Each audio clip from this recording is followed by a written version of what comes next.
রাজধানী আগরতলা শহরে নেশাগ্রস্ত যুবকদের উশৃঙ্খলতার ফলে নাজেহাল অবস্থা পুলিশ থেকে শুরু করে সাধারণ মানুষ। এমন এক চিত্র উঠে আসলো চেবড়ি এলাকা থেকে। জানা যায় গাড়ি সমেত আটক পুলিশের হাতে 4 নেশাগ্রস্ত যুবক।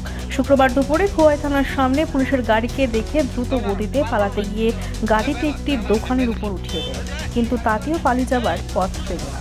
পুলিশের গাড়ি এসে সঙ্গে সঙ্গে ধৃতদের ধরতে সক্ষম হয় এবং গাড়িতে তল্লাশি চালায়।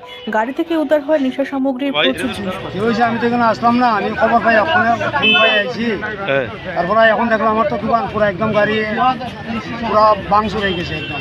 কয়টার সময় ঘটনাটা হয়েছে? ঘটনাটা অন কটা বাজে, আমি তো ফোন পাই আইছি। এই জায়গাটার নাম কি? চেবড়ি বাজার। চেবড়ি বাজার। আপনার নাম কি? আমার নাম সঞ্জিত ছিল। এই গাড়ির মধ্যে কতজন আসলো? আমি তো ঠিক কোথাও আমি হলে আইছি, এখন জানি না। 60 জন আসলো। এটা কি নেশাগ্রস্ত আসলো? নেশাগ্রস্ত।